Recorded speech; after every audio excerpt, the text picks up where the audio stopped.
Hey everyone, before we get to this week's episode, I want to let you know this is an overtime episode. We did over 5 hours of recording, and the first half is available right here and right now. But members, if you want to hear the whole conversation, head on over to the membership section and listen to the overtime right after you're done listening to this. It started in the hospital. Really? Yes, and I felt that there was something slipping in and out of me spiritually. And how can I explain this? It felt like a serpent, and Really? I didn't grow up religious. It felt like a serpent, where it felt that it feels like an ego. It feels like I'm better than everyone else, that kind of feeling. But it doesn't feel like me, because I don't normally feel like that. And in fact, I had anxiety and insecurities. But it would slip in, and it knew exactly what it was doing, and then I would feel it leave. And it didn't feel good. It felt scary. So it was like a demonic oppression.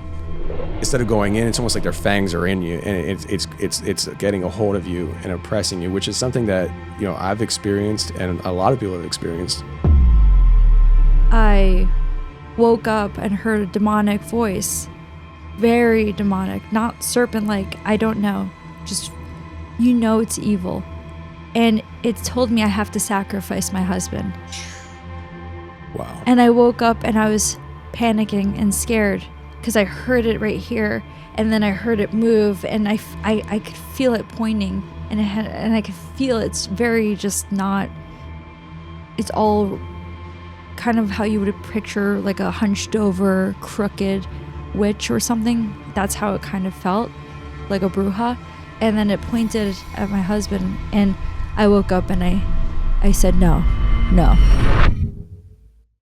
All right, today we have Michaela here. How are you? I'm good. How are you? Good, doing well. So I found you on X, and I can't remember how it, how like X sometimes like just pops random people up in your feed. Mm-hmm. And your post came up where you were kind of reaching out to Sean Ryan, Tim Burchett, and trying to get somebody's attention with some information you have. And I was like, maybe I'll reach out to her and see if she wants to talk to me. And fortunately, you did. So thank you for coming in. In fact, I don't know if you know this, but this is the district that Tim's from. Did you know that? Oh, that's really cool. Yeah. Like, I think his office is probably like 20 minutes from here. And I text him and let him know you were coming in and stuff. And he responded, but he has to be diplomatic with it. So like, but I invited him to be here in studio, but I think he's in DC right now. Mm-hmm. Anyways, so you have on the post that you made on X, you referenced this idea of blowing the whistle on things that you know.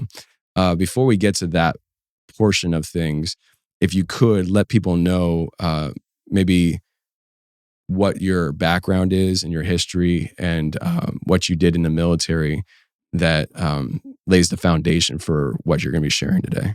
Sure. Well, my name is Michaela Fachar. I was an intelligence professional in the U.S. government.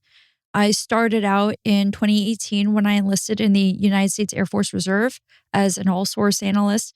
So an all-source analyst is essentially the intelligence analyst that aggregates different kinds of intel. So it could be satellite imagery, it can be signals intelligence, and strategic intelligence, which would be like, what is XYZ country doing in the next 5 years, so that I can paint a picture of what a particular country is doing in a specific region, and I can brief or present that information to whoever is a decision maker. And I started out my career in that, and then I went into the National Geospatial Intelligence Agency, where I was a Chinese language enabled geospatial analyst, and I did really things similar to cartography using ArcGIS, certain software applications where I can create maps or update maps. And then I deployed to Qatar with the United States Air Force. It was my first time active duty operationally. And I was at the CENTCOM Air Operations Center there, where I worked as a unit support analyst. So a unit support analyst is someone who works basically similar to a help desk or phone or the central comm line for the 24/7 Intel office, or we call it shop. and I would pretty much work on different intelligence. People would call me, ask me questions, very unofficial. The main official duties of that job when I started there was night shift, where I aggregated all of the information from our pilots and the mission reports. And then I would put all of that information into the graphic intel summary, which just was a map of the region of all the countries that we have operations in. And I would put a little chip or chit like a little icon in whatever region an activity took place. For example, it could be an interception by a Russian fighter. It could be seeing UAVs being unmanned aerial vehicles like drones. It could be a variety of things. And at the time, there was no chip for anomalous aircraft or events that were of concern, but didn't fit into any of the conventional boxes or categories that we had. So there was no procedure for reporting that at that time. So because I know that this whole disclosure thing started, I think, around 2017. And I know there's procedures now, but so there was no procedures then to report such anomalous vehicles? Right. So actually, I never even thought about UFOs or anything like that, even in my intel career. So being in conventional military, until Tom DeLonge and To the Stars Academy, I heard about it from some friends, but it was still kind of fringe from our perspective. And it was when I was deployed, we just didn't talk about it. It came to a point though, right, where we actually have access. We have basically like an internet for classified for people who have clearances. And I don't know what the acronym stands for, but it's JWICs. That's what we call it.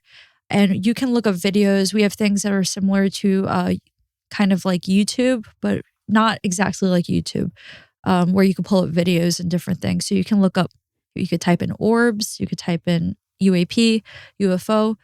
And because we had mission reports, and a lot of the ones that I was seeing anomalous aircraft on, where they would attach video footage from their feed, these were coming from task forces, which are generally like our Joint Special Operations Command.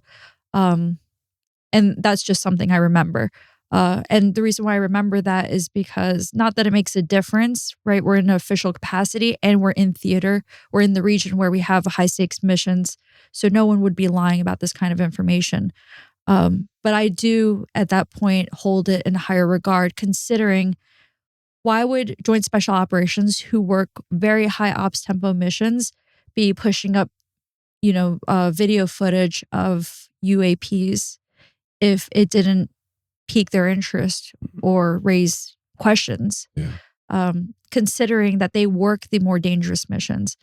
So I remember that. And it came to a point where I would ask or go defer to my NCOC, who is the enlisted supervisor. It stands for non-commissioned officer in charge, and show her and ask her what to do, because I was only an enlisted E4, which is a senior airman. So I'm a junior enlisted person on the team. And we would shrug. So it wasn't nefarious. It was, we didn't really we just, imagine going to a random person in the street back, even now it's more acceptable, but back maybe in 20 years ago, they would laugh if you talk about UFOs, right? It's still it's a stigma. It's not even accepted as part of the reality. And so we brushed it off. A lot of the time we said, just, don't report it. We don't have anything. We don't know how to report it. We don't know if it's something very serious, right? We need to report the things that we actually have information and evidence of occurring within the region. And anyway, so fast forward to a little bit later, we had a new officer in charge. So on our team, we have the junior enlisted people, we have the supervisor, the enlisted supervisor, and then we have an OIC, who's an officer in charge, and it's a captain. And he's Guard. He was from the Guard, Air National Guard. And I remember I brought it to him and I said, hey, like, we're getting a lot of these reports, right? And I think she wasn't working on at the time, right? So I was just going to them because it got to a point, even though I didn't really care for UAPs, I didn't know about like the whole situation. It got to a point where it was hard to ignore. And he was upset because I said, come on. I didn't call him dude. You're not supposed to, sir. But I'm thinking like, dude, like, and I pull up different videos from our classified from JWIX to show him matching some of the stuff, saying this is not the only time that we've seen this kind of reporting. But a lot of people, it was like a controversy, and then it was a joke, right? Because we didn't think anything of it, and we moved on.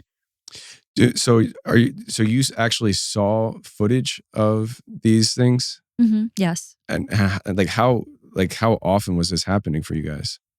Honestly, I remember it being every week we would get something. But you have to remember, we process all of the mission reports from within the Middle East. So you're getting a lot of reports. So all the reports in the Middle East happening weekly, and you didn't know, you personally didn't know what these things were and where they were coming from. What was your concern that this was something that was maybe another country with technology that we don't even understand versus maybe I know you said you weren't into the UFO topic and stuff, but did it cross your mind that is this something, other than human? What was your concern level at that point? I didn't discount non-human intelligence, but my initial reaction was that maybe we don't have an understanding of the real game that we're playing. And game being the national security picture, what kind of advanced technology there was. I remember the first time that I considered that it could be non-human intelligence. And you have to remember, I don't know that we have stealth things. Even whatever high technology that Lockheed or Skunk Works has, I wasn't interested. I wasn't read up on all that. We had one video from one of the task force units, and this video was just one of our birds that were loitering. Usually they do pattern of life. So they're looking at a particular area where there might be terrorist activity. And while it was loitering, this translucent, very strange, amorphous looking object just like zooms past, but it looked translucent, almost like invisible, but you could see it. It just looks like it's trying to cloak itself. Like kind of like the Predator in the movies where it was like cloaked and it was like translucent, but you can kind of see something was still there. Is that what you're talking about? It might be. I haven't seen Predator. Okay. It looks like you could like a bubble. You could see like the curvature. You see that it's not quite like there was a disturbance there. Like it's like something is there, but you're just not seeing the full picture and physical nature of it. You can see the outline of it, and it's amorphous, and it doesn't look like it's static, like it's shape shifting. Okay. But it does look like it's cloaking itself, and it goes past, and you see it. And I rewatched this again and again, and that was the first time I thought that there might be aliens. But I laughed, right? I was like, yeah. What is this, right? Yeah. What is it? But yeah. So you have that experience, and you're watching this. What's you're just told to suppress this and not report it? They were dismissive. It wasn't nefarious. It wasn't like a black program came and said, don't report the UAP activity. Yeah. Nothing like that regarding the UAPs. It just was that we laughed, right? We were like, maybe nothing. Maybe nothing. Yeah. Interesting. Doesn't seem like nothing. Like when you look at it, it's just like when people have experiences with let's say UFO, it happens with other things too. Like when they encounter like cryptids and stuff like that. But a lot of times when you have a group of people experiencing UFOs, say you're driving down the road and everybody has this UFO encounter, it's not uncommon for people to have this dramatic experience and then they just never talk about it. It's like it's just something that like it's never discussed. And I don't know if that's a psychological thing where it's like, we're gonna just pretend that never happened and we're not gonna talk about it, or if there's something that's affecting them that it just never occurs to them to talk about it. So in your situation, it's like it was just laughed at and moved on, right? Now, how many people saw this outside of yourself? We have the video footage. So whoever pulled the feed from one of our birds, and then processed it. And then my team saw it, and whoever had access to the database where we process all the mission reports, which is funny, it's called Kessel Run. Mm. And I'm also not a Star Wars nerd, so someone had to tell me that it was from Star Wars. Oh, see, you just informed me now, so that's good to know. So Kessel Run is the data software that it's stored on, and so anybody who has access to that would have access to this footage. Now, is that footage still, do you think, available today? Yes. Is that then footage that you think why has it not come out then? Like with all this footage. I mean, you said that it was like a weekly thing, and the disclosure that's happening, is it that does Congress not know that this is a software that is available to them? Is it available to them? Can they pull that footage at any time and start looking at this stuff? I don't know how that works with Congress, but people who have a username and they have a need to use that database can pull up information. So anybody could leak this if they wanted to. Yeah, but we hope that they don't. So this was back in 2021 when we weren't reporting it. As far as I'm concerned, I don't know if they've changed and started reporting on this. I'm assuming so. It's hard to ignore it. And then, in the beginning was To the Stars came out, really started to destigmatize this.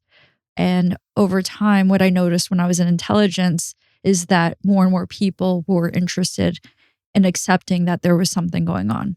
So it very well can be the case that they are reporting on it now. I don't know. Hopefully. So you mentioned about the like translucent aspect of that one UAP, which kind of like we were talking about before we went to record here, like there's a whole like supernatural aspect to this whole disclosure stuff that I'm seeing.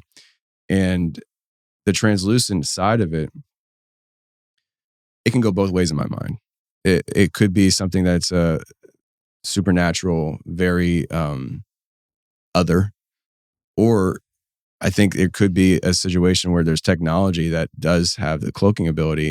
And I've seen videos online, I don't know if they're real or not, but like I've been told that we have technology that could cloak a tank out in the middle of a field. Let me ask you, do you know anything about that? I don't. Oh, okay. Darn. We used to get these in elementary school. There were these weird magazines that talked about advanced technology. And I remember the raincoat that can like cloak someone. Yeah. Reading about that. So I wouldn't be surprised. Right. And so that's the thing. Like, I mean, like, I feel like it would be silly to say that we don't have that kind of technology.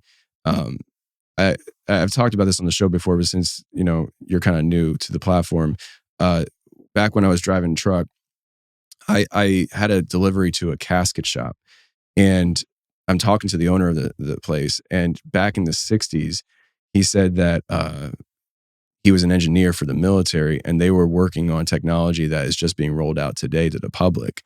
Like the night vision and stuff. He said we had the stuff that people have access to today. He said I was working on back in the 60s. And I was like, you want to come on my show? And he's like, no. He's an old man. But like I look at that and I think it'd be silly for us to say this technology, this whatever you experience with that translucent aspect of it, it'd be silly for us to say it can't be technology that has been built by man. Now you saw the video, I didn't see the video. What does your sense say? Like, I mean, just your gut reaction to it. It may not be true or not, but like, what do you feel? Do you feel like what you saw in that particular video was technology of human origin, or do you feel like it was something other? I don't know. So the reason why I don't know, and I thought about this to figure out if I can like dissect this to see, really think critically the probability of it being human or not. It depends. So if it's our technology, United States Black Programs technology, it's operating pretty recklessly and interfering with what our regular operations are to be doing that kind of maneuver, distracting us from our mission of whatever we're doing. So that would be illogical. So I crossed that out. And then I thought about what you said, if it were adversary technology, and that to me is plausible. is plausible. And then that was the first time, like I said, I said, maybe this is some NHI kind of technology. There were some videos that we have, not that were reported, but on JWICs, where it appeared that we had orb, like full-blown metal sphere, metal-looking reflective sphere, pass by our camera, our drone feed or a drone camera, so blatantly that it felt intentional. That feels like NHI to me, unless we're doing meta disclosure for the intelligence community. That would make sense, right? If we want to desensitize the intelligence community to the fact that we have this kind of technology so that we can start to bring light to these programs, that could be the case, but it was for sure intentional because of how slowly it moved in front of the camera. And the intentionality aspect of it makes it feel more like NHI. So I floated this theory out years ago, and I just was reminded of it as you were talking. What is the chance of government having technology like this and intentionally rolling it out in front of our own soldiers? So say Fravor and the Tic Tac UFO.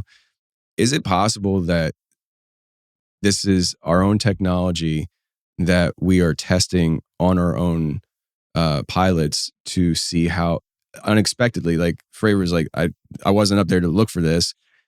Is it possible that this is being done intentional in the sense that we want to see how our pilots react to this technology so that we can better understand how our adversaries will react to it when we roll it out to them?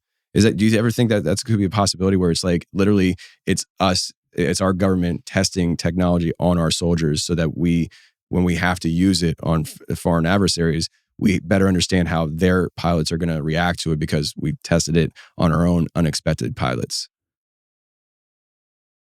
That is plausible considering the lack of oversight over these Black programs and the unethical practices that we've seen over time, because that would put our pilots in danger. And I believe the female pilot that was part of the Tic Tac incident freaked out and was pissed that the Pentagon and no one had briefed her on the possibility of that technology of existing. It is plausible, and that would be a serious indictment on our programs for doing that. Yeah, I mean, I don't want to bring anything up that's going to make you uncomfortable. You're not active right now, right? No, I did get a little uncomfortable before when you talked about leaking stuff. Yeah. I like to I got a little bit because I said, "Oh, you don't have to do anything. Don't worry, FBI agent." Yeah, you don't have to do anything you're not comfortable with. I'm just the guy that brings things up. I say stuff, and it is what it is. But I find it interesting that could be the case, and we see just throughout history with our government, they've had no problem doing such things. I'm drawing a blank on it. Why can't I think of it now? It's going to come to me. But there was an actual documented program where our government injected syphilis into African. Tuskegee experiment. Tuskegee, thank you. Like that's a very documented thing, and it happened over a span, I think 30 or 40 years. I think it ended in 1972. But like to say that our government wouldn't, I think is far fetched. And I also I feel like there's compartmentalization with this stuff where for me, I have a hard time understanding. Maybe you could shed some light on this if you have any perspective, but things that happened 50 years ago that our government did nefariously, I have a hard time understanding why it can't be discussed now from our government unless they're still doing it. And that's how that's like my gut on it, because I don't understand why we're just getting the JFK files now, the MLK files now. Like, why is that just coming out now? That happened before we were alive. And like, what's the big deal and secrecy of it? Unless it's something where it's like, yeah, we did this, and if we admit to doing this, it points people in the direction of things that we're still doing today. You know, like I don't know. I mean, do you have any, without getting you in trouble? Like, I don't know. Yeah. I haven't seen the information. They said they were going to release it, and then they didn't. I don't know why they wouldn't, because we already know. We have movies and books about what the CIA has engaged in. Yeah. And the FBI. And I don't know why they're not sharing that information. Mm-hmm. And they are definitely doing similar things. They claim they do them overseas only. Yeah. I feel there's been, we can hit on this probably a little later, but there's been people recently coming out discussing some of the operations that have been taking place, and almost in a sense where it's like, I feel like they're saying we're not going to stop doing it. We're just gonna tell you we're doing it, and it's concerning to me. So when it comes to the UAP stuff that you were seeing, you mentioned the translucent one that you saw, and you mentioned about a metal sphere one. Was there a typical that I see that almost every week kind of UAP that you were seeing, or was it very different every time you saw something that came up in the reports? There was a little bit of diversity in what that looked like. Mm. I just remember, and it could be also the fact that To the Stars came out with the Go Fast, those balls. Mm-hmm. The balls feel like they're very common. Yeah. But there were a variety of different things. However, some of the things that would be reported that were what they said were UFOs or unidentified could have normal explanations. Mm. And if they don't look so anomalous, like what I saw with that translucent thing, I've sort of just dismissed them as maybe something else. Yeah. So are you familiar with Bob Lazar? Yes. Yeah. So there's a lot of people in his shoes, I believe. And there have been people that come out that said that, they have similar stories. But the fact that you were getting so much information on a weekly basis along these lines, what are the odds that this could have been ours, reverse engineered technology that people like Bob Lazar talked about openly, that they were in possession? Because I think it was maybe, I can't remember the timeline, but one of these, I don't know if it was a hearing or what, but they said that we're in possession of craft that were not made by human hands. Bob Lazar says similar things, and that he would work on them for reverse engineering. And then we have people like you saying, I saw this stuff on a weekly basis. And just for me, it keeps coming back to, could this been something where it's reverse engineered technology that how do you test reverse engineered technology? Like if you have reverse engineered technology and you're ready to roll it out in a sense, how would you do it in a secretive manner? To me, it seems like they would roll it out in front of our own cameras to see that way they have footage of it and how it's operating, how it's maneuvering. And people like you, is just becomes a very common, normal thing that you see on a weekly basis. There is also another aspect of this, which is otherworldly, right? Mm-hmm. And we can hit on that. But I do want to, did you ever see anything? Because this is something that I've always personally been interested in. Have you ever seen any kind of like triangle shaped UAPs? I don't remember if No. I did. Are you familiar with the TR-3B? Yeah. Okay. Have you ever seen, this was popular, I think in 2018, 2019, there was an incident that happened in DC. And I don't know how it could have been faked, because we have, I think there's 3 different people from different locations in DC filming this like pyramid shaped craft that was you I saw that. And it was when I think the day of the signing for the Space Force. And then apparently there was also one that went on top of Kremlin. Mm, yes, absolutely. And it looked identical, right? Yeah. All right. So if you've seen that, what's your sense as somebody who's seen UAP in a professional manner, and you see that? I always go back to that. I'm like, I don't know how they faked that. Do you think that could have been faked at all? Or do you think that was actually an incident that happened? Because if it was an incident that happened, I don't understand how it wasn't mass reported. It was so huge.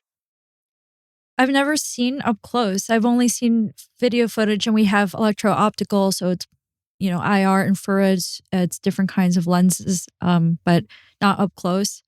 The pyramid UFO on top of the Pentagon and Kremlin that I saw online is very vivid. So I asked different questions based off of this and based off of my personal experiences with the phenomenon. They are of a higher consciousness. They're not of that reptilian. Well, we won't go on reptilian, but I meant like not that national security mind, which is the reptilian brain, the fight, like all of that. So they're more conscious, and they don't look at it as like the United States versus Russia. So whoever faked these kind of videos, or if they were faked, they wanted to make it seem like there was a higher order, maybe like a higher United Nations of a higher dimension, or even just galactic. I don't know. I just assume galactic, that is warning the United States and Kremlin, or United States and Russia, to not get into bring our problems out into space. I don't know. I'm speculating, but Sure. For me, I said, why United States, you even say anything about Putin that's not negative, you're a Russian asset. Yeah. Right? So for me, it's not someone from the government in the United States or from the establishment. And then for it to also happen on top of Russia, like if Russia were to do it, have their asset on top of their government, like their version of DC Kremlin, why would they do that? Like who else would be doing it? Yeah. I don't know. I feel like that was a case where it didn't get as much attention as it should have. I'm still surprised that people don't talk about it because it was just it seems so real. So in your X post, you mentioned about another incident or incidents that you were familiar with. And it was blue on blue activity. Is that the right way to say it? Could you maybe expound on what that is and what you're familiar with along those lines, and why you think it's important to talk about? Right. So blue on blue is friendly fire. So you're not fighting your enemy. You can accidentally, if two units are in an area, Jocko Willink talks about what happened with his team. Jocko Willink is a Navy SEAL who has a podcast and a book, Extreme Ownership. And I read it before. And so I know that it's not something that's too uncommon. We had a couple of events, blue on blue, and it happens by accident. There are various reasons for it. The reason why I blew the whistle on that was because that was when I was going to report on it, this particular event being a surface to air fire event, which is significant for that region because it means that someone on the ground firing at our birds, our air assets. And so we report that information. That way our other birds in the region know that we saw some activity, and maybe to keep a lookout or avoid that certain area. It depends on what they're doing. But for this event, it was blue on blue, meaning that it was friendly fire, and it could be accidental. It could be a variety of things. It doesn't necessarily have to be the United States on United States. It could be United States on UK, UK on US. Just we didn't intend on firing on each other. However, in this particular instance, I was working night shift, working on the graphic intel summaries and going to put this information on there. This was when a CIA liaison came out of a room in the back and tapped me on the shoulder and said, "You're not reporting that." And he didn't give you a reason why? No. So because this is something that isn't uncommon, right? It happens. Is there typically a process that you would report on when it comes to that kind of activity? That's a good question. So we had another event where I don't know where this particular reporting came from. I just know that my enlisted supervisor said we weren't supposed to report on this other blue on blue event due to the diplomatic implications for it. And because if it is blue on blue, it's technically not a threat to our forces because it was an accident. It was one of our friends. I'm sorry, what was the question again? If there was a process of typically reporting on these things, and what makes this situation any different? Yeah, I wasn't informed of a process, so we just didn't report on them. So every time you didn't report it? Really? And that came from CIA? Yes. And so this is the problem as an E4, as an intelligence analyst. This is where I didn't even realize this problem when it happened. In fact, from a national security standpoint, when I was aware we have special access programs, not all of us are privy to that information because these people who go on these special missions, they are at heightened risk. And then they're not only at heightened risk, they're most likely working with people who are maybe entrenched or enmeshed in the adversary network. Like they could be a government official. And so they're at heightened risk. And there's a good reason for putting them in compartmentalized special access programs. So looking at it from that lens, I said, okay, well, first of all, I thought it was pretty cool that we had CIA there, that being brand new to intelligence and not being really familiar with anything. I wasn't even familiar with anything that we know today. I was very mainstream. Anyway, it still doesn't suggest that there was anything nefarious for them to not want to report that. Because like I said, we need to protect our assets on the ground. And also if we have maybe people who are non-official cover so that they have plausible deniability and they're not related to the United States government or working for the United States government. But this is where we come into an issue.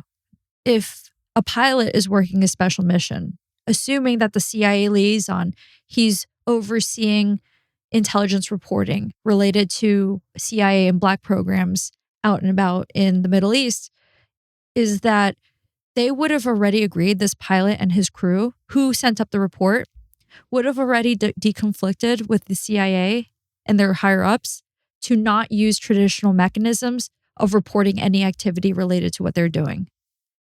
They would have already done that. Why was it that we have a choke point in information flow? I'm not putting this information out to the public.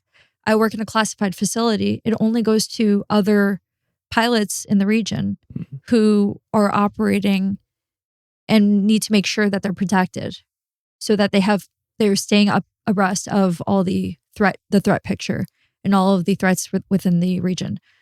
So now an E4 is on night shift, and a CIA liaison comes out and tells me not to report it.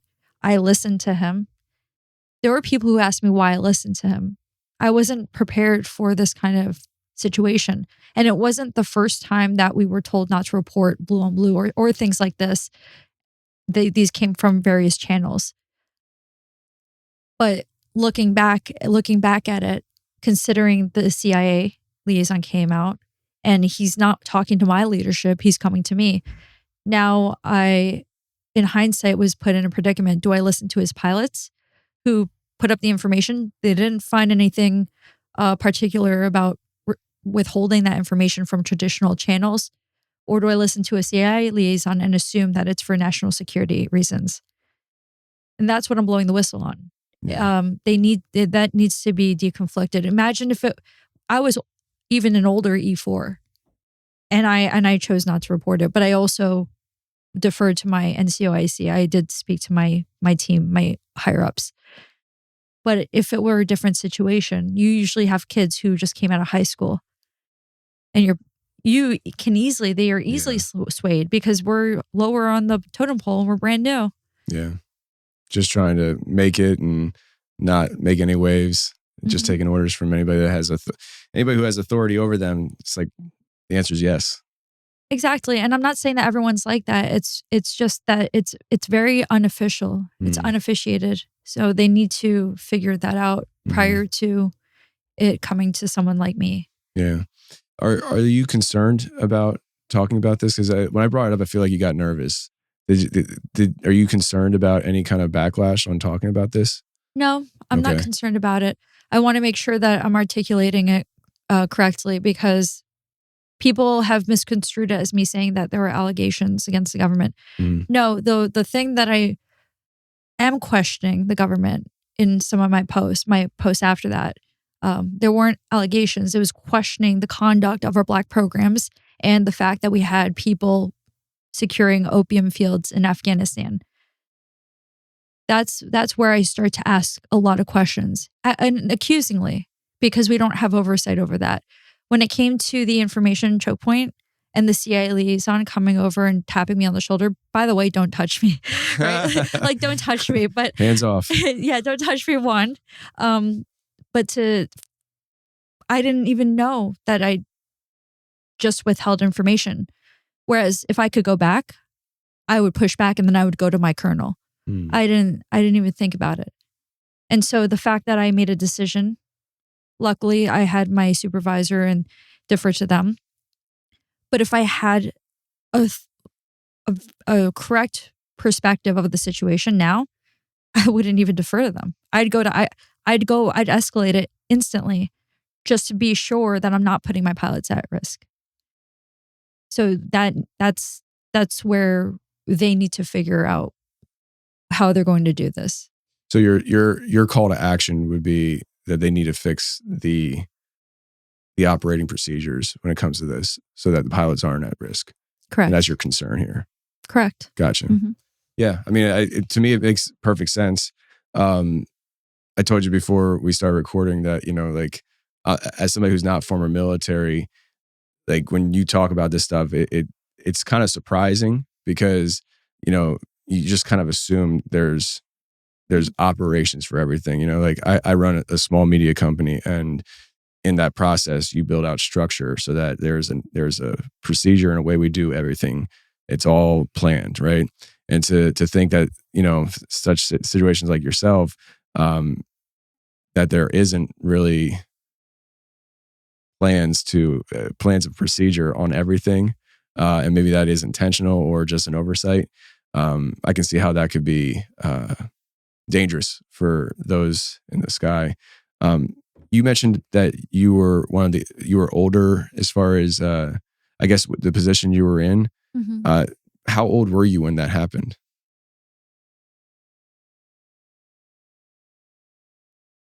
Sorry, I have to think. No, you're fine.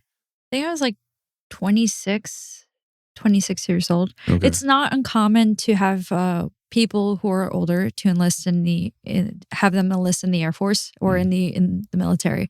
But compared to the other junior enlisted in my team, especially ones who are active duty, I was older. Gotcha. It's interesting because I'm trying to put myself in your shoes, and then also the shoes of somebody much younger. I know, if you're 18, 19 years old, 20, like the confusion you'd have, to what to do in those moments seems pretty high, because I would be pretty confused myself. So hopefully there's what's your goal here? I mean, are you hoping to be able to talk to who about this kind of stuff to help kind of structure out the procedures moving forward? Is there a particular group or person you'd like to actually talk to kind of further this along down the chain? Mm-hmm. Yes, anyone who cares about fixing these loopholes and fixing these problems that we have with information flow. Anyone within decision-making capacity. Yeah. Do you feel like, because we at the time of this recording, I think it was like 2 or 3 weeks ago, Trump was inaugurated. Do you feel like there's a whole new wave of, with him coming into office, because everybody's talking about him releasing certain files and all this stuff. Do you feel like there's an open window for this kind of stuff to get worked on now because of his theoretical motivations on, disclosing information and fixing what's broken? Essentially, I mean, I don't want to get political because I know there's plenty of people who are listening who are like, he's not gonna, but that's what's being said, right? So, do you feel like there's an opportunity here for you to, like a window of time where you can actually maybe make headway on this? Yes, I do. Honestly, I know you don't want to go into the political. I supported Trump since 2016. You can do whatever you want. Yeah. I was just prefacing for the audience. Yeah, and so my background is I'm a New York City millennial, and I went through the education system. There was a left-leaning bias, and my family wasn't particularly political, but some of the signs of the reasons why he was elected this time around, and not only just elected this time by Republicans, but we had a broad coalition of people. you started to see the signs of what we're trying to push back against back in New York City when I was younger, back in the early 2000s. And so I saw that first, and I guess what we would call indications and warnings in the military, where we use this term if we see North Korea about to launch their nuclear missiles, we'll see a series of preparatory actions before they do. And those preparatory actions that are distinct for launching a nuclear missile are called indications and warnings. So you get a heads up. I saw these the problems in the beginning. So I supported him. I didn't vote. I wasn't very active in voting. This time around, I not only held out on going back into national security because of a series of problems, which I've addressed in my X profile and things like that.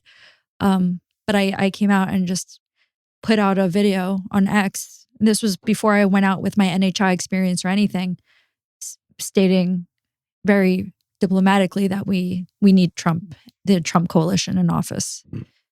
And I do, they're already doing what needs to be done, what should have been done a long time ago. They're doing it. We've reclaimed their government. And we could, I know it's controversial in certain issues. I'm speaking from a American empire standpoint, and other things too, but I won't get into it. I do believe that this is a window. It kept the window open. It was closing. Yeah. It kept the window open, and we flipped the hourglass for our country and for the world. And so I have high hopes, and I have high hopes of being able to reach Congress and the Trump administration to address the information flow, this issue, which I can provide evidence, the Kessel Run database, everything, my teammates' names.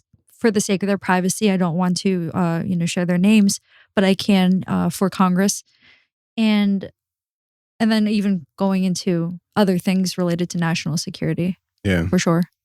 Well, that's encouraging. That's encouraging. And I hope it gets that far. I really do. Let me know if you ever get put in a skiff. Whatever. Maybe you can't. Maybe if you're put in a skiff, like you can't talk about what's being said in there, right? But I don't know. Like I just find it. I find this whole thing interesting on how it's kind of all unrolling in real time. It's just like it's almost as like this whole situation, your situation, and the way our government's going is it's like almost like a divine nature in a sense. Yeah, he missed the shot. Yeah. He just missed it. Did you see the there was a pastor who had a prophecy about that? Did you see that? Mm-mm. Yeah, like it was back in March. So I think it was March last year, and it was July. I want to say 31st, was it when that happened? But it was before the actual incident.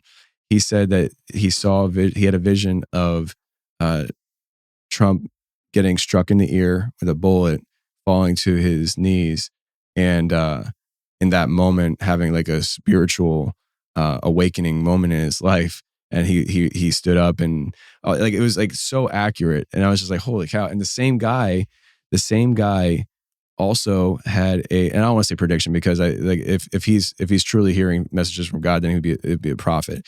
But he's having prophetic visions. Let's put it that way. And the same guy had a prophetic vision that there would be an attack in New Orleans and Vegas on the same day. Like, what are the odds that this guy? I mean, unless he's plugged in and he actually is orchestrating some of this stuff, but I don't think that's the case, obviously. But there's definitely something almost divine about all this stuff and how it's unrolling in our timeline. And I really hope that you get that call to. I mean, what's the highest? I mean, I don't want to say highest, but like, what's the probability that you get a chance to actually speak to the decision makers within his administration, not just Congress? Because I feel like I feel like Congress is almost like a stepping stone, but like if you really want your message heard, it has to be done to somebody within that administration. Do you feel like there's a good chance of that happening now? I do. I'm not pushing it. They have a lot of things they have to do. Yeah. So I'll just give it some time. I'm connected to people who are like second or third removed or engaged But whenever they want to, I share things on X. I speak to people who are in national security. So I'm not active in intelligence, but I speak to people who aren't in intelligence, who really are from academia and different places like that. And we talk about issues, especially related to my background with China and things like that. So we're just waiting for whenever they have time. We only got about 4 years. So Yeah. a lot can happen in 4 years. I think a lot's happened in, less than a month of, it seems like every day there's something new happening. Maybe Canada will be a 51st state. I don't know. We do the world a favor. How so? What do you mean? Oh, by adopting Canada? Yeah, for the people. Yeah. So I know you will focus on my NHI experience. Sure.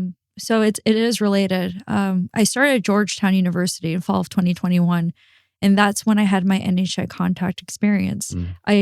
These symptoms, or what I initially thought was that I was having a mental breakdown, but it was concurrent with a series of realizations about international relations and the state of the world. I was probably the only Trump supporter in that program. I wasn't open about it because there's no point. If someone knows I can discuss issues, and if someone doesn't know my political leaning, they can land better when we're talking about the truth and providing evidence.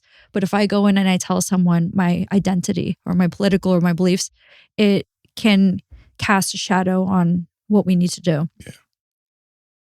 And so when I started at Georgetown, I initially went into the business and finance concentration because I like business and I like the free market and I like freedom. So I wanted to do that naturally. But after my NHI experience, I shifted gears and I felt compelled to go into the Science, Technology, and International Affairs curriculum, which I found out was basically co-signed by the World Economic Forum. All of these things, which I would have thought were conspiracies before, globalism, I looking at the definition, every time I heard about them, it would be about like reptilians. And so I never really considered it, but I was aware of an authoritarian slant with a global system before going in, considering that I supported Trump and I started becoming well-versed in the issues. But after right before I had my NHI experience in fall of 2021, where I went to the Virginia Hospital Center, I was led there by an element of the U.S. government. The initial plan was that I went to Georgetown. I was disillusioned by my time in Qatar because I did augment the Afghanistan retrograde. And so I just want to, before you go any further, I want to clarify. So this story you're about to start sharing, the NHI story, happened after your service. Okay. Sorry. Timeline wise, I just want to make sure. We can go back and we could cut that, and then I could use the bathroom and we could go in order. I'm ADHD too when it comes to jumping around. Okay. So it's interesting that you bring that up. And if this doesn't apply, Jack can take it out. If it applies, he can leave it in. We just had a bathroom break. And so now we're back. And it's interesting you just bring up how you've had experiences since you were younger. And I want to get into that. What I want to do now is, I know there's going to be like a hard shift in this kind of conversation. Like, I believe that some of it might relate to what we discussed, but I think there's layers here. I think we're about to start seeing an onion, and we're going to start peeling the layers back now.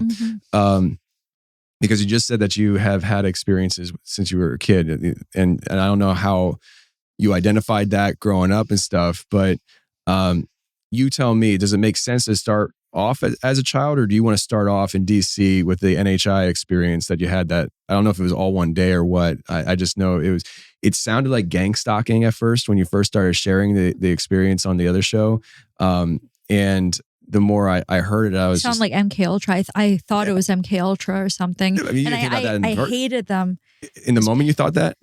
I thought this for a long time. Really? Until I started to see my soul. And I said, you can't tell me to do something that I don't agree with. So at the end of the day, I'm no use to anyone. Interesting. I'm gonna want to peel back layers on all this now. Yeah. So how do you envision this conversation moving forward? Where do you want to start off at?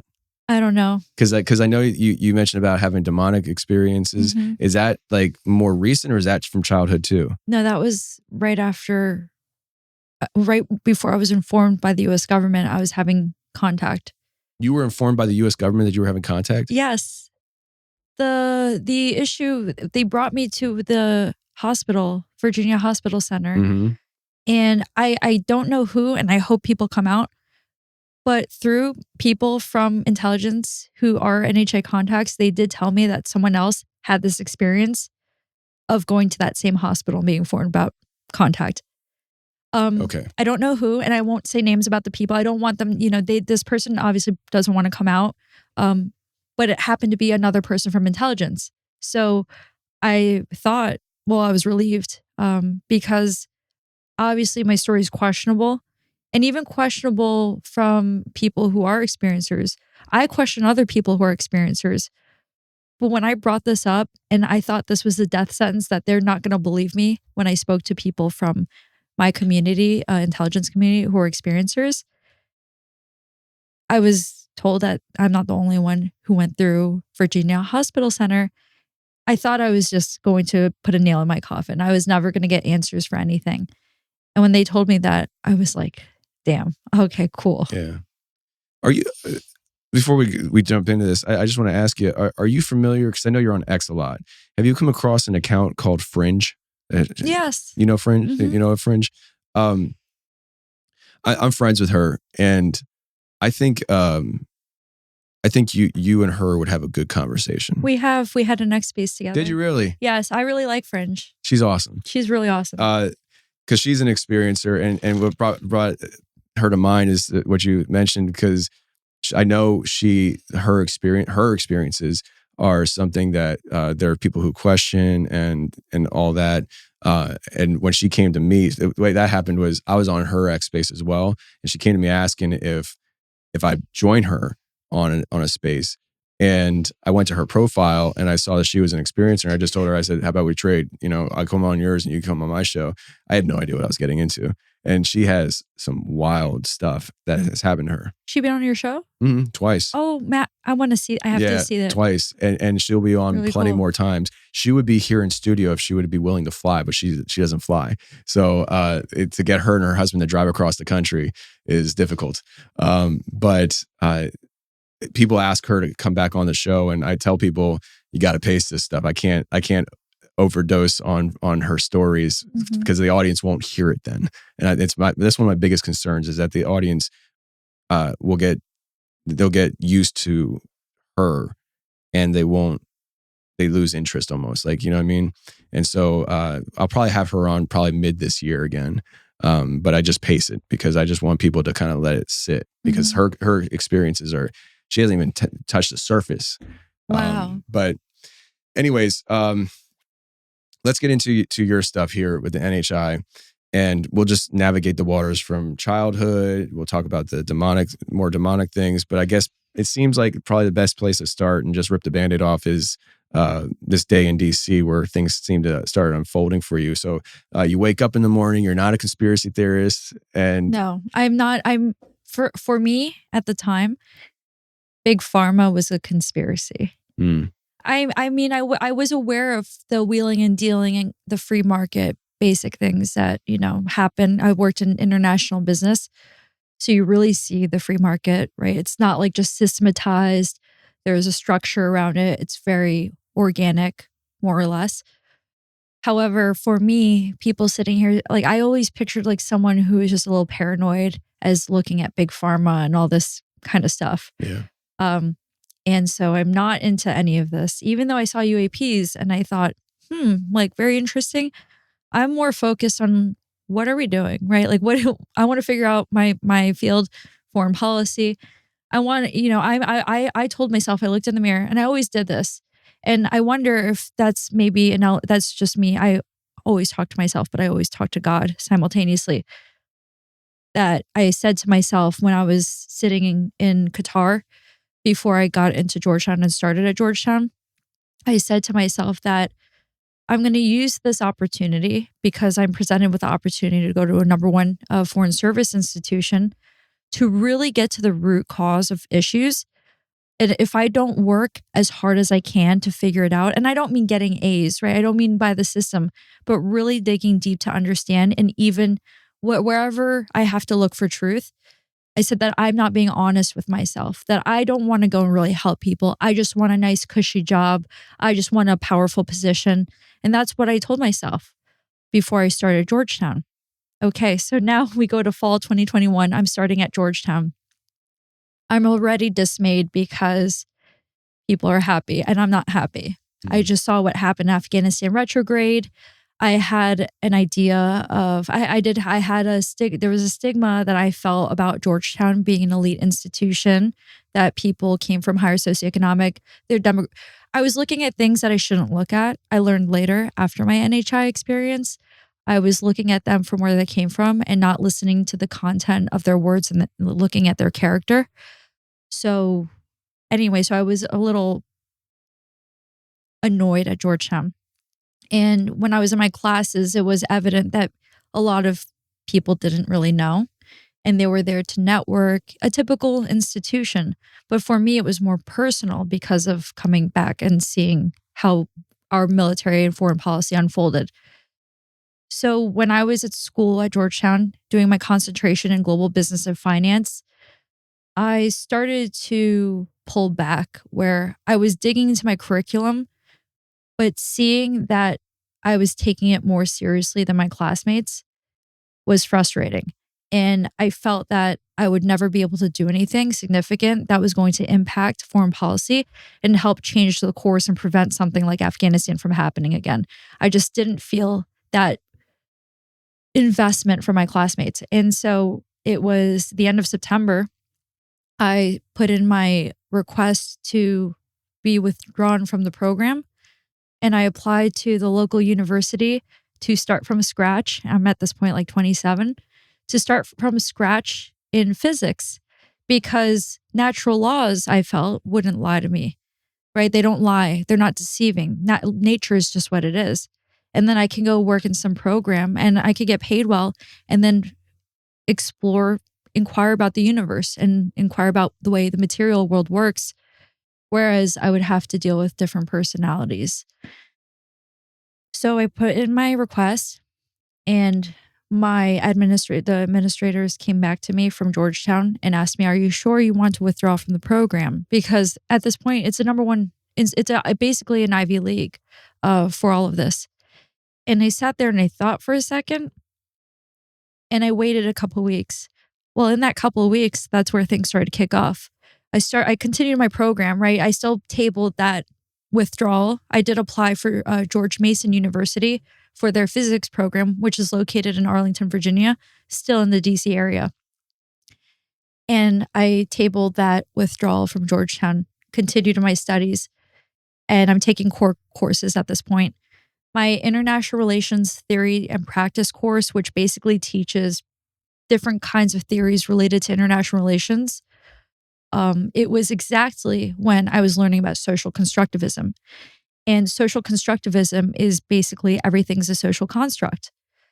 This is actually very similar to the conversations we're having today about gender, about all these different things. So it relates to the global dynamics, but it also relates to what was man-made, what's created by man versus what is nature. And that question, that nexus, that's where something happened. And this is where I started to see, I feel like I was maybe starting to become destabilized. By that, what do you mean by that, destabilized? That I started having anomalous experiences that were concurrent with a series of realizations, of factual realizations that we can all debate depending what angle, and then come to a consensus or come to some element of an agreement or a partial agreement, something like this. Not something that's not tangible, right? These were actually based in logic. Well, anyway, right when I was reading about social constructivism, my textbook, still contemplating leaving my program, having already applied to George Mason University's undergraduate physics program or an accelerated physics master's, PhD, whatever, one of those programs. And I was reading my textbook. And when I studied, I didn't visualize. I wasn't really good at visualizing things. To be honest, I don't even know how I integrated my studies. They would come as epiphanies through my soul. It felt like. I was sitting there reading about social constructivism, and then this vision popped in my head. It was a genderless, one of those figures from like a 3D video game, but it has no features. And it's a man, and it's me sitting here, not a man, sorry, a person sitting at a table in a CAD like video game file or something. And the walls are up. And when I thought about social constructivism, the walls were man-made, popped in my mind. We create these walls, these barriers. They came down, and then east and west, like everything just went to infinity. Very weird. But I had another realization that I can merge my understanding of the constructs of the physical world and think of the social constructs, these intangible, like all the things we're discussing, governance, structures of society, think in terms of physical structures. I don't have to think about them as separate things. And I don't know, it kind of made sense to me at that point. And when I had this realization, which might not seem so profound, and I'm not maybe doing it justice explaining it, I had this realization. I shot up from my chair in my study, and I went into my living room, and I'm thinking. Suddenly, I close my eyes, and it doesn't feel real, right? It still feels like a vision in my mind, or I'm imagining something. I am floating in the universe, and I see numbers, but imaginary numbers and real numbers, which are different concepts of mathematics, which I'm no mathematician. And it's really weird. This number line starts to flow, and they start to merge into each other. And then the imaginary and the real, it was just weird. And I thought it was super cool because I realized certain things that I didn't understand about mathematics and about the known and unknown social constructs. Obviously, I'm not doing it any justice, but I thought it was really cool because I thought, wow, maybe I always assumed I was not good at math. I'm not good at certain things. Certain things are out of my domain.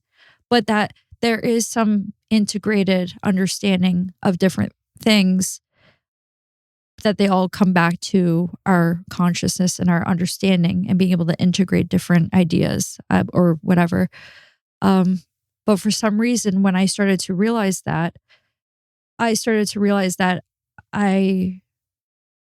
might have to cut this out because I'm having a hard time explaining it. I won't go on. I won't drone on about it.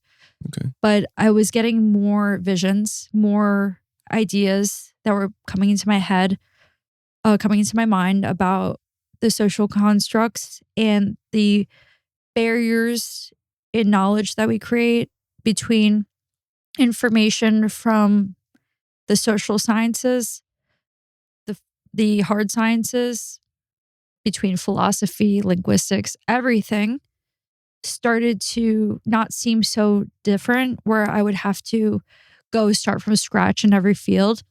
It felt that I can go in and read about something and extract an understanding or have some kind of understanding. Whereas before, these different categories or subjects would be very different. And it's interesting because why would that matter? And why did I think it was so revelatory? Why did I think this was so, wow? Mind you, at the time, I'm not thinking that I'm having any anomalous contact or anything like this. I'm just thinking that it's clicking in your head. Exactly. I'm having a series of epiphanies. Anyway, I go sit down and then I start deep diving into, I suddenly have this idea that, wait a second.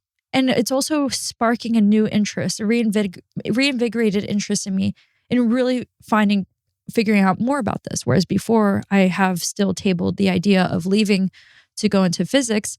Now I have this sparked renewed interest because I feel that I am on a path of truth. And I think to myself, or a thought pops in my head where I think you have to go back to the beginning and figure out what happened over the course that led us to this place where information's all separate from the hard sciences, soft sciences, where we're having a hard time in global affairs, in society. Domestically, we're having issues. And when I started to go down the rabbit hole, I started with some of the philosophers, just learning about them, Aristotle, Plato, whereas I used to read about them from a place before that I was so far removed from understanding any of it. And I think that acts as a barrier in and of itself, just assuming that I will never be able to do something. Now I didn't care about whether I would or not. If I could understand like one sentence, I thought it was great. So I started to go down that path. And what I realized was that I'm deviating from my studies a little bit, though I did finish reading whatever assignments I had. Now I'm looking at Aristotle and all of these Renaissance, well, it's not the Renaissance, but they're considered polymath Renaissance men who weren't stuck in a specific subject, like narrowed in, like how we specialize today. They were polymath, like they can do things in art. They're artists, they're mystics, philosophers, mathematicians. And I thought that was really interesting because naturally that is perceived as someone who is a prodigy, someone who is particular. And what I was gathering from this was that doesn't necessarily have to be true. And that maybe it's not, that maybe the social constructs, these ideas of like how we created an organized society made it so that we assume that we can't all be a jack of all trades per se, or pursue different things that we like. And if you pursue multiple things, they call you a grifter. Really? Like, oh yeah. You can't do anything other than, one thing at a time. And so no, I totally agree with you. I mean, it's this idea that you can't be a mathematician and these excel at other areas has kind of been built into our consciousness as it's limiting. Yeah. And when I started to realize these things, I was happy. I was happy and I was excited. Not because I'm not a mathematician. I'm not a mathematician at all. Let me make that clear. But it felt freeing. And not only freeing, but it felt that I had put myself in this box of knowledge, and then seeing what was going on with global foreign policy, politics, everything, just felt a lot of darkness. And suddenly I found this, it was like I hit the jackpot where, wait a second, it doesn't have to be this way. We can do all these different things. We don't have to specialize. There's this assumption that to be an expert, you have to be like super specialized in something. Yeah. I disagree with that because what we saw is that, well, we have access to information and we should be able to ask questions. I mean, if there can be experts, but we should be able to ask questions. And that was a part of the really seemingly esoteric things I realized in that particular moment when I had all these different visions come into my mind. Well, I go back to my computer and now I'm on the computer like 10 hours a day because now I have a newfound appreciation of all the access to knowledge that I have and that I haven't tapped into. Well, over the course of the next few days, I start to explore the ideas of consciousness. And the reason for that was because going back to my first vision that came in my mind when I was reading about social constructivism, it was 3D. It was like a 3D matrix, right? It was that social constructs, you can just go back an extra layer and call them man-made. These are man-made constructs. And also apply that to the social theories. They're man-made constructs. Unless they're based in observation and they're actual representations of the natural order. So I start to go down knowing that I still wanted to consider physics. I started to take online lectures, Stanford, quantum physics. I thought was pretty cool. And I just wanted to see if I can even see myself being able to sit through a class and integrate it and at least keep up with something of that nature. Because eventually I would like to go into the quantum physics. That's where the theoretical of I would say maybe where I felt that my social science, my more of the metaphysical can merge with the physical world. And so that was what I would plan to do. As I was taking these lectures, I started to look up different people of theorists, mathematicians, theoretical physicists, and they have all open source kind of information or classes you can take. I came across Sir Roger Penrose. Sir Roger Penrose, he's I believe he's involved in higher dimensional mathematics. He's very hard sciences, materialistic, famous mathematician.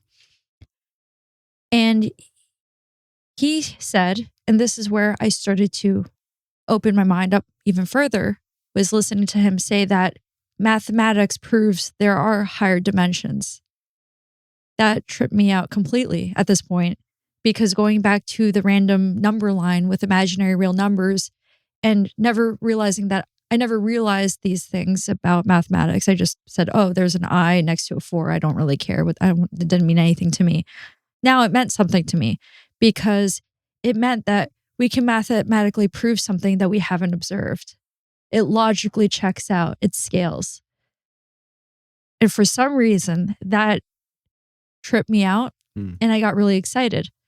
Well, Sir Roger Penrose started to explore consciousness because of these things about higher dimensions. And his theory is that consciousness somehow communicates with microtubules in the brain. I cannot go into more detail on that because I don't know. But what I'm trying to say is that I'm trying to draw the bridge of how I got to consciousness, and how then this started to take another level. And so I started to look into consciousness, and I thought it was so cool because I never thought about anything other than material. Though I did have my connection, my personal connection to God, I still was very in the material. And so after I started looking into consciousness and all these different things, I'm balancing my studies at Georgetown, balancing this. And then I start to take this newfound worldview, right, or view of things into studying about China, which I was trained, well, not trained officially, but I was a China specialized intelligence analyst. That was my career goal, to bring my background, my understanding of the U.S.-China relations into a foreign policy or national security career. While I was looking up different things about China, all of these different memories came back of my studies in China in undergrad, where I learned about China's ancient China, about their system, their measurement of, well, the way they perceive time, the ebb and flow of civilization, the cycles, and a series of things I started to realize there were a lot of congruencies between U.S. and China in certain aspects. Sorry, my stomach. Hungry too. In certain aspects, whereas I had seen it from like a very bipolar world, U.S. and China being very different, two different systems, that started to not converge in the sense that, oh, we're the same system, we're the same culture, not like that. It was that I started to see that really I started to receive information or an understanding that we were just two ways of organizing society competing to become the primal order of society. Theirs being more top down and ours being what I didn't realize. I mean, it's a mixture, but more bottom up process. And as I started to realize these things, I reflected on my classmates. I reflected on what we do around the world and also my experience in intelligence. And I wondered for a split second, I thought to myself, how did we make it this far? I swear, I don't know what happened because I wasn't looking up aliens, but I swear that I looked up something with nuclear. I started looking at nuclear, the nuclear bomb and like how that happened and why and the reasons in the background, because I didn't have any insight into that. But I had these things pop up on my Google feed, which naturally came up about UAPs being around nuclear facilities. And I started to get a different message because for the first time, it was very plausible to me that non-human intelligence were intervening in human affairs in a joking manner, because I said to myself, I don't know how we're going to make it out of this, knowing what I knew about the China situation and with MAD, mutually assured destruction, and things like that. And the second that I started to entertain that, well, that's where my mental health, right now, right, I'm rapid firing my mental health, like my mental health, but all the information that I'm gathering, all of the patterns I'm putting together. But at this point, now I'm starting to feel nervous, because now suddenly I'm reading about the nuclear war situation scenario, and I'm knowing what I know about the United States and China relations being very contentious. I start to actually, my heart rate starts going up, and I'm kind of joking, like maybe there are non-human intelligence, but then I start panicking because I'm hoping, part of me is nervous, right? Because if I'm starting to entertain this, but I'm also kind of hoping that there is some kind of divine intervention or something that would help mitigate against this. And as the next few days, this goes all the way until October. So this started in September. It goes towards the end of October. I had, at this point, felt like I was losing my mind because I was continuing to have weird experiences that were inexplicable. So one being, I would stand in the kitchen and I dropped something. The light flickered and I heard an electrical sound and it disappeared. What'd you drop? Like Tupperware top. And did you ever find it?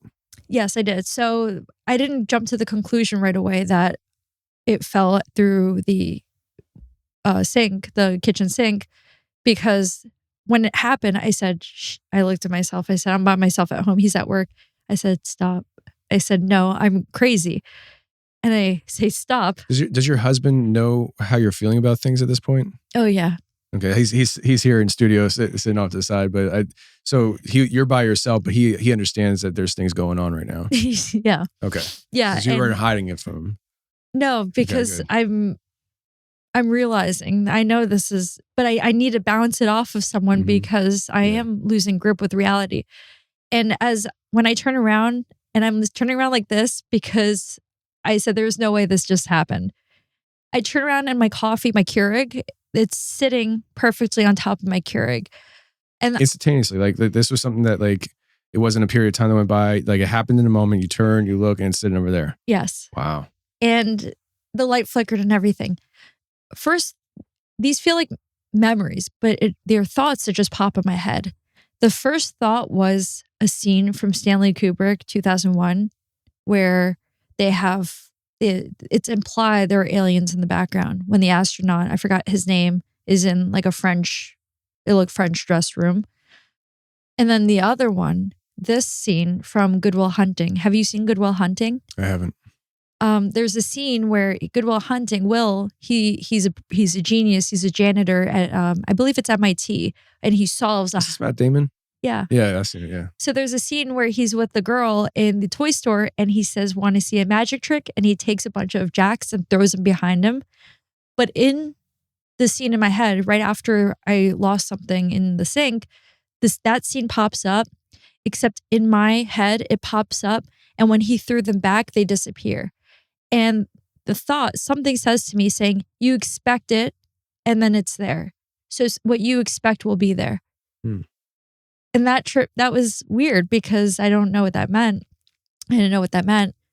And I'm sitting there in my head, I'm losing my mind. So I didn't think right away either that, oh, it really happened, right? This really happened.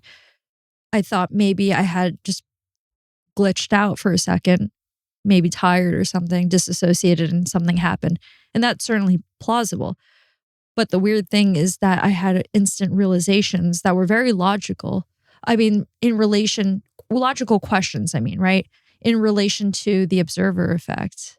of why we see the double slit experiment. I don't know if you've seen that with quantum. Yeah. Where it's like when you're looking at it, it does one thing. When you're not, it does another thing. Yeah. Yeah. And I mean, it's a great question. We're still asking that question. Yeah. But it wasn't on top of my mind that I'm trying to solve this or ask these certain questions. But after this, I started to feel like I'm going crazy. Well, fast forward to, okay. Let me just ask you. Yeah. So just for clarification, in that moment when that happened, it was something where you were trying to, you were thinking you went crazy, you were going crazy, and it wasn't beyond the realm of possibility in that moment in your thought process that you placed that over there and you just No, that was in the realm. That was in the realm. That's why I didn't jump, and I still I'm not entertaining any anomalous phenomenon. Even though I said, oh, maybe they're NHI, I'm still thinking in a material sense. So yeah, so like you're like, I must have done that. Yeah. Yeah. And I just don't remember because I'm going crazy. Mm-hmm. Gotcha. Okay. But this new question about the observer effect made me go back to my computer and look up different videos on the observer effect and different theories. And that question still stood. I said, that's a really interesting question. I'm not, I don't have any more on that, but every time I had a realization unrelated, even if I'm thinking I'm going nuts, but I thought that was a valid question, I would still go back and apply that to my studies or to wanting to figure something out. Well, about a week or two later, so this is around beginning of October at this point, 2021. I'm still in my first semester. Around October 25th weekend, this was Thursday night. I was deep diving in all of these different topics related to consciousness, philosophers, social sciences, and even some basic like linear algebra and things. And there was a logical basis for this. It was because I was still entertaining leaving my program to go into physics, and linear algebra was part of the core math classes I had to take for that. So I just wanted to make sure that I wouldn't be going in blind, that I could actually hold my own in a hard sciences program. Well, Thursday night of the weekend of October 25th hits, and I'm on my computer and I'm on YouTube. And I'm impulsive at this point, which is really weird. In hindsight, it wasn't at that point. And I clicked a video instantly, random video that was on my suggested feed. And it was a video about these K-pop artists, nothing related to my studies, K-pop artists having to hide their relationships from the public because if they're found out to be in a relationship, they're hated and they're threatened that they're treated this way. And it was a weird video, but in the middle of the video, it would glitch out randomly. And it was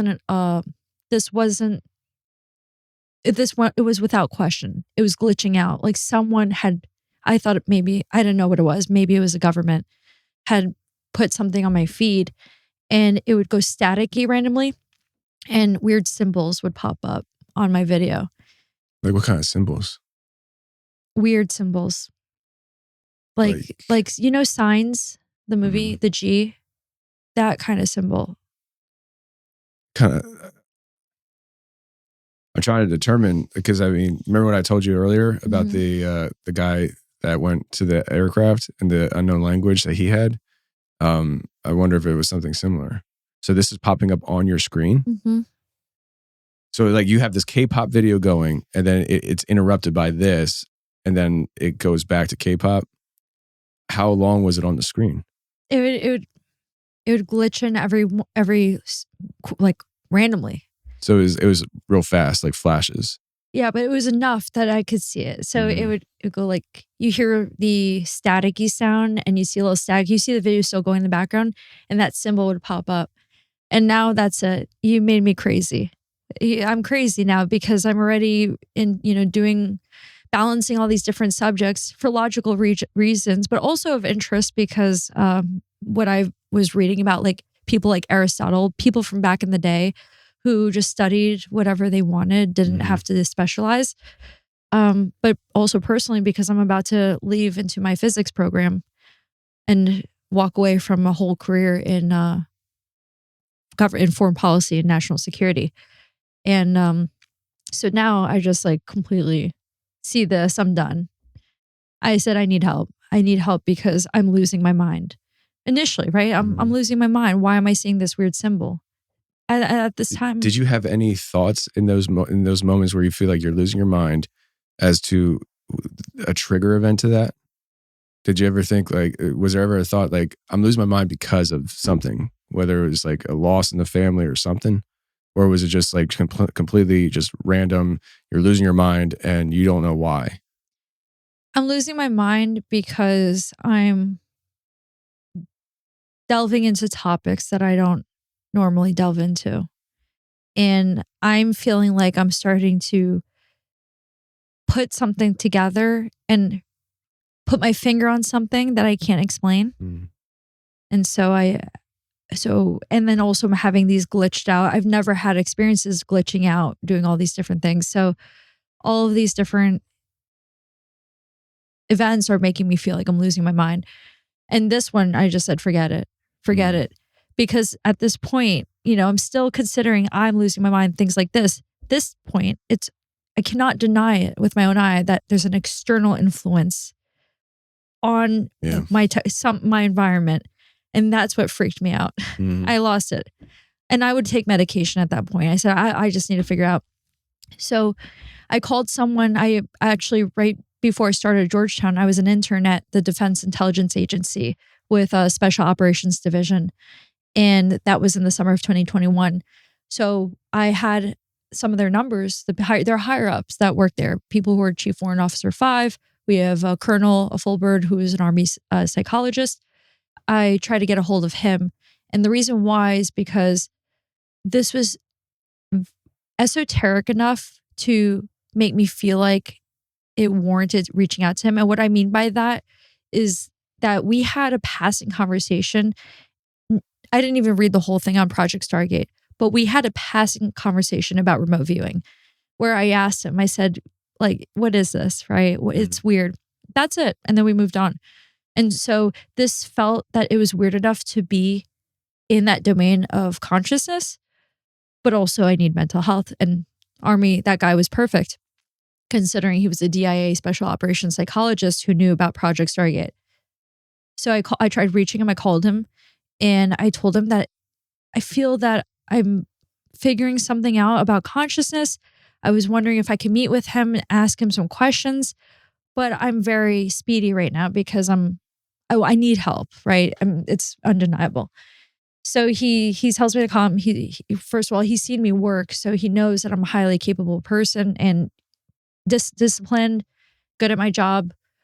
And he's seen me in action, right? So it's not like I'm someone random who came off the street and is starting to act like borderline, looks maybe paranoid, schizophrenic. That's what I felt like. And he just tells me to calm down, be careful because if you push yourself, he said something about having creativity and a linear, logical mind. If you can push yourself into a psychotic state. He said something around those lines. But I didn't stop because I felt like I was onto something. I said, I just want to know. I actually didn't care. I look crazy at that point. I just want to know if there's something to what's going on that can be explained because it feels very real. And while I'm aware that these are indications of mental health problems, I wasn't fully convinced of it because of my the process of my critical thinking and other things of that nature. When I think of mental health, I'm like, you're somewhere else. That's what I thought. And that's also, I believe, a misconception on my part after speaking to different people who've had mental health issues and going through it myself. Well, anyway, he didn't meet with me. He spoke to me on the phone and I moved on. This was before, and I have to go back. Sorry, that was before the Thursday night where I saw that video and things started glitching out. So when that happened, it seemed crazy that it was external influence. And there was a little, right, possibility in my mind, but I wasn't entertaining it, that the US government is doing some kind of program on me. Because I only had a passing idea of remote viewing. I didn't know in detail exactly what it was. Well, Friday morning hits and I decide I'm going to go to psychological services at Georgetown because they have free services. That way I can get help and then continue my studies, whether that be in physics in George Mason or continuing at Georgetown. When I leave my house Friday morning, I go to, I'm in McLean, Virginia, and I'm turning at the light to go onto the highway to go to DC. I see a blacked out government vehicle, government license plates, pass by me. Perfect timing, right? Pass by me. I don't know why it felt very weird, but not too weird because logically I live in McLean, Virginia, and I live near all the government buildings and the CIA is down the road. So there's, it's weird. Felt weird because I'm going through something weird, but it's not weird. And anyway, I continue on. Well, as I'm continuing on, you have to remember I'm balancing all of these different thoughts, but going back to my thoughts about nuclear war were still something that it felt very like I had to tell someone. But I needed to figure out my thing first as well, like the consciousness, my mental health. But I felt that I also had to eventually tell someone from the US government or figure something out that would prevent a potential nuclear war between the United States and China. Because I didn't see a way out of the current situation. I believe that nuclear war was going to be what's going to happen. When was this? What year was this? 21? Mm-hmm. Okay. Yeah, so I'm driving and I get to DC. I get off the highway in Washington, DC. I'm at the red light. There's a little gap between me and the red light, but I'm the first car. There's no car in front of me between me and the red light. I don't know if it's the same US government vehicle, but there's probably another one, I don't know, blacked out government license plate. And we're at the red light. He's in the left lane and my lane can go front or left. He pulls up right in front of me at the red light. Like he cuts you off? Not gentle, but he goes in front of me. And that's when I see that it's a US government vehicle. And that was weird for me. So let me just get this straight before you go any further. We're talking like an intersection. As a former truck driver, I think I can picture this. But you're both making a left-hand turn, and there's two lanes for the left-hand turn, but your lane is the right lane, which is straight or turn left. He's in the left lane, and he comes up next to you, and then goes into your lane in front of you, right? Mm-hmm. And you said there was nothing in front of you at the time, right? It was just you and then the light. Okay, Mm-hmm. Gotcha. So it was very deliberate. Mm-hmm. Gotcha. And when the light turns green, he still goes left. Mm. Why would you come into my lane that goes straight or left if you're in the left lane and you were still going to go left? So he turns left and I am at the light, just what's going on. But I feel like my course is shifting right there. Like I had planned to go to Georgetown Psychological Services, but now I feel that I have to follow this vehicle. So it was like a feeling that you had? I had a feeling. Like a deep feeling? A deep feeling. Where if at the end of the day, like it felt that I have to follow this car. I have to find out. But you don't know what you're trying to find out. No, no, I'm just nuts. But I didn't care at that point. I said, I know. At the end of the day, no one's going to come and be like, you have mental problems. I wouldn't be like, how dare you? Like I'm very well aware, which is very interesting. I'm very well aware at this point. That's very interesting because usually people with mental health issues are the last ones to realize that they're crazy, And so like the fact that you're so willing to say, I know I'm crazy, means you're probably not crazy. That's me not wanting anyone to surprise me about, I'm like, I know who I am, right? I'm very aware. I got you. So I go down and I say, okay, just follow the car. And he goes, right. So I lost him. And we're basically making a UE going back on the highway to go to back to Virginia from DC. I think it's a different highway because there's like one that goes horizontal from Alexandria to Arlington to McLean. It's that one that feels like it's parallel to the water of DC where Georgetown is. And when I'm on the highway going back to Virginia, I lost him and I hear something say, go faster. So I put my gas on the pedal and I think to myself, this is nuts. This is so nuts that I'm just going to give this one shot and I'm going to get off the exit, the first exit. And if I don't see any government vehicle, I'm just going to turn back around and make a beeline for psychological services at Georgetown. Well, I get off on the Arlington, Virginia exit and I'm in the left lane, ready to go on the bridge and pop a Yui. I don't see the government vehicle. There's a normal gray vehicle in front of me, like a private vehicle, normal license plate, not a marked, no US government. Left lane, its right blinker is on. A little extraordinary or out of the ordinary, but whatever. I, at this point, don't want to look crazier than I already feel, so I just want to turn around. Well, this guy, the driver, has his right blinker.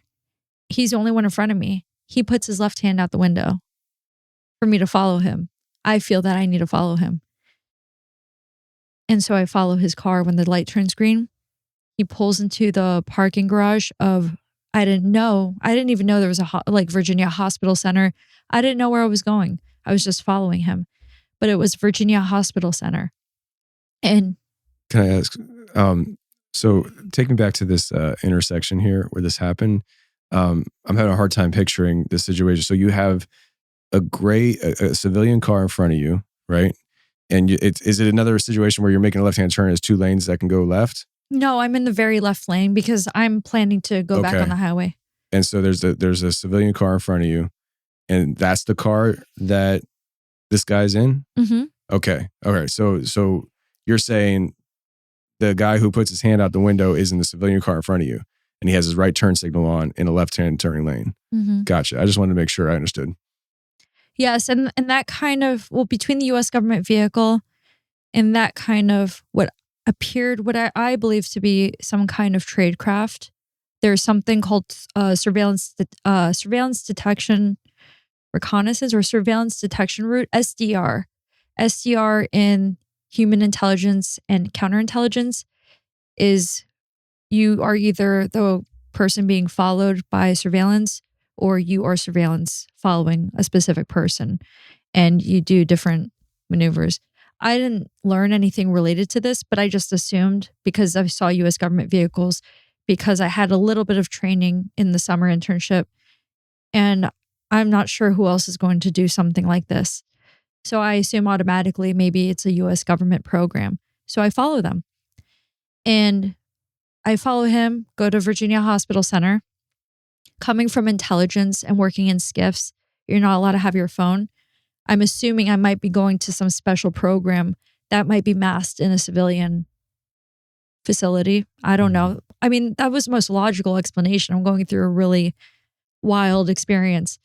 And so I leave my phone in my car and the guy parks and then I follow him to the elevators that would go up to the main hospital.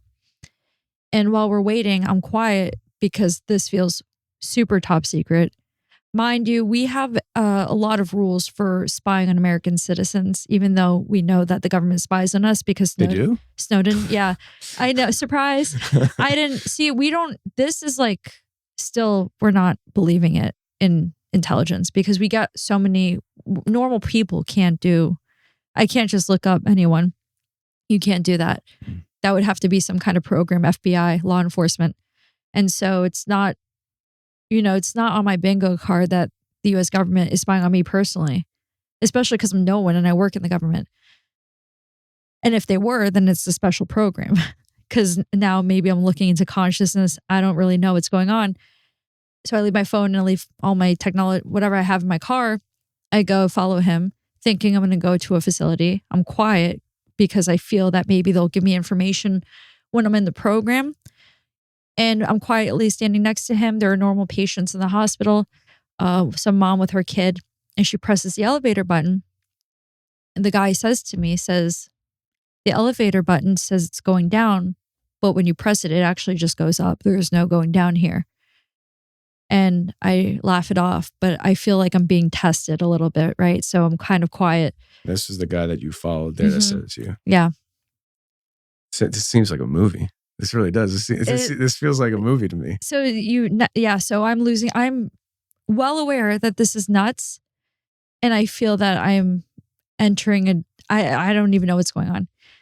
I follow him to the second floor and he brings me to, there are different offices. There's orthopedics, it was orthopedics. He brought me to that office. I just follow him. He's not talking to me like this is business as usual. It's a very weird situation. And I follow him to this office where there are people waiting in line to get seen in the front desk. He plants himself in one of the seats in the waiting area. And I don't know what to do. So I go and I stand in line trying to be normal because it feels like a test. So you're standing in line, but you have no idea why you're even there. I have no idea what I'm going to do. Okay. I'm winging it at this point. And also I know my end game is at the end of the day, I'm just going to go get mental health help, right? So it's not that I'm operating with no plan B or the logical plan. That's still at play. It just looks like the course kind of changed a little bit. While I'm waiting in line, the guy says to me, and he's sitting like this, which makes me feel like I'm being played a little bit. And he says to me, "What, are you going to just wait in line?" And so I felt this was another test. So I bypassed the line, and there's a door to go into all the different patient where you can be seen. Yeah. So I said, screw it in my head. And I go through the door. I just really want to know what's going on at this point, right? So I go through the door and no one says anything. I go around, there's like a round area, and the front desk is circular, so you can be seen from inside. Maybe if you're leaving one of the patient offices from within, you can check out. But I go there and I try to check myself in. No one says anything. Computer? There's just another woman sitting at a computer at the front desk. It's just rounded out. So you have the front office, and then you have the door right here, and you can go around to this part of the desk. And she asked me, "Who are you here to see?" So I'm winging it still, right? And also kind of thinking it's a test by some element of the government. I think about it, and I like the only person I spoke to who was a doctor was that Army psychologist. So I give his name, and she responds to me saying, "We don't have anyone who works with that name here." So I say, "Oh, okay. I must be at the wrong office." Now I just feel like I'm being played completely. I'm losing it, right? I'm either being played or losing it or both. So I make a beeline out of the office back to where I came from. I see the guy sitting there, smirking, laying back, just... Does he make eye contact with you? Yeah. And he's smirking at you? Yeah. So and I'm annoyed. So there's like real attention here. Like, I mean, it's not like at some point there's like almost like a relationship that's being built here. It's not just a random person. This is somebody that, he's making eye contact with you. He's interacting with you. There is this relationship of some kind being built between you and him. I still don't know. There was intention to what he was doing. Yeah. And at this point, I didn't even want to hear it anymore. I don't want to look any more stupid or crazy than I already feel and know I look. So I leave. I look at him. I smile. I leave. I ignore him. I walk down the stairs and I'm making a beeline. I don't know where. I'm just going straight to find wherever behavioral health was. And I see behavioral health unit sign. I turn and it's the elopement zone. So an elopement zone is sort of like an in-hospital prison for mental health patients. I didn't know that at the time. To me, it looked like a skiff. It's a very barricaded door. It's a very heavy door. And there's a phone in front, which is really similar to a skiff. And I pick up the phone. I dial 0. I don't know why. I call. I didn't even know you could dial 0. I assumed. Call. A woman picks up and asks, "How can I help you?" And I say to her that I just feel like I have to be here. I have to be seen. She comes out very perplexed because it's not standard for people to call in on the patient to call in on the phone, I'm assuming. And so she brings me to the front desk of the lobby of the hospital where you do initial take-in, not just for a specialist, but for just general. And she has me wait out there, brings me tells me to wait to be seen by the front desk so that I can check in. And then she leaves. So I'm sitting there waiting, and then eventually I check in with him. It's empty in that area, the waiting area. And I go back to sit down to wait to be taken in the regular where they do initial checkup and registration. It's a small room. Well, I'm waiting, and then I hear Michaela, right? Similar to my name. I wasn't sure if it was my name because when I turn to look, another woman is going into the office. And then I hear Michaela, and I don't remember if they said my last name. Mm. The woman stops and she's looking at me. If it feels right, it's weird. I'm not doing well at this point. So you're saying this woman, when the name Michaela is called out, gets up, starts walking. Yeah. Do you hear Michaela then a second time? Yeah. And the second time it's Michaela, not Michaela? I don't remember. Okay. And you don't remember if it was last name or not, but it was called twice, and the second time was while she was already walking. Mm-hmm. And then... And she's stalling. So if it was her, they're calling her. Was there anybody else in there waiting other than you two? Mm-mm. Okay. Interesting. So I follow her into the I follow her into the room. This is a marvelous journey you're on right now. Like this is wild. This is like just a day trip of just crazy town. Yeah. Like it's just wild. Right. And so I follow her into the room, and she's sitting in this seat. I'm sitting across from her. At what, at a table? No, not a table. Oh, it's like a waiting room? Yeah, the patient seat. Gotcha. And she's sitting there, and I'm sitting across from her. She looks a little uncertain. I'm definitely uncertain. I'm not knowing what's going on, but they're ignoring me. She's being seen by the nurse who's checking her, and I'm sitting there, and they're ignoring me like it's business as usual. So it's pushing me, right? This is all pushing me. But I sit there and just go with it because I said, I already know I'm crazy. I don't need to make myself look more crazy. I'm not going to sit there all frantic or whatever. And so I'm sitting there and she's being seen. Now I think I'm either crazy or the government. I certainly feel the government's playing a game on me, especially with that guy in the beginning. And let me ask you about that real quick. You said that several times about the idea that you felt like that the government playing a game with me. With your background, was that something, forget the idea that I'm going crazy. With your background, is that something that is a plausible option? Because earlier I brought up the idea of the UAPs and how the government could be possibly maybe rolling those out on purpose on their own soldiers to test flight. So that's my perspective. But from your perspective, let's just say you're not crazy. Your background says what? Is that a plausible, logical thought? It is at this point because I'm having external influences. My laptop, that video, the weird glitching, knowing just briefly that they even dabbled in remote viewing, which I felt was just they were playing games. I thought that was a psyop. No, that's very real. I actually met one of the guys. Now I know. I thought it was a psyop, but the point is that they were still playing. It was still something, right? Yeah. And then the intentionality, the U.S. government vehicle coming in front of me, the guy bringing me to the hospital, telling me to do certain things. Now I think that maybe this is just an undercover CIA facility or something. And I'm sitting there waiting. They're ignoring me. Well, the woman, the nurse who was taking in this girl went into the other room really quick, the back room.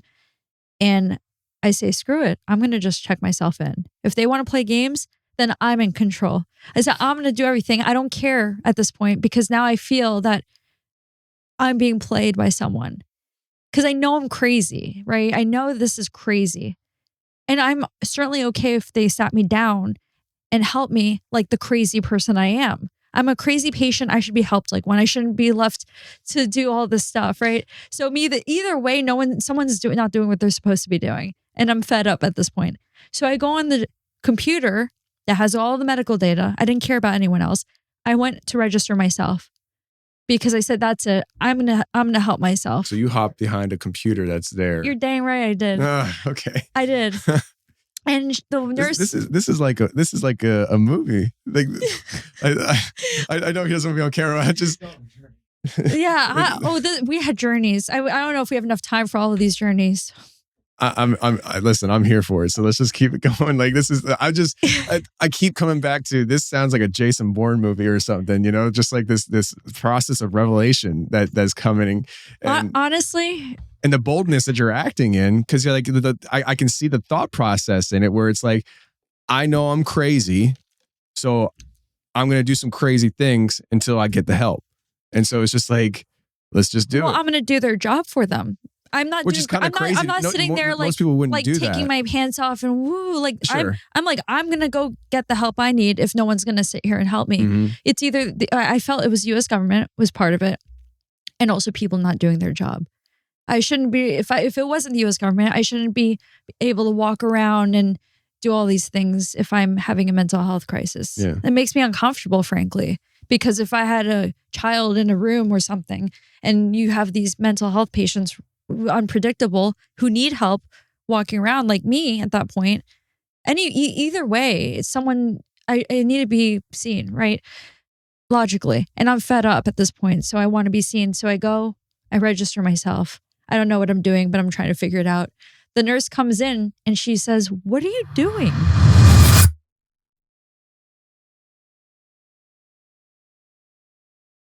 So I lose it and I start screaming. And I'm telling you that I felt I've never had a voice so deep. It was like it came from a different dimension. My soul was I was done. I was done because I didn't know how long I was going to be there. I didn't trust them.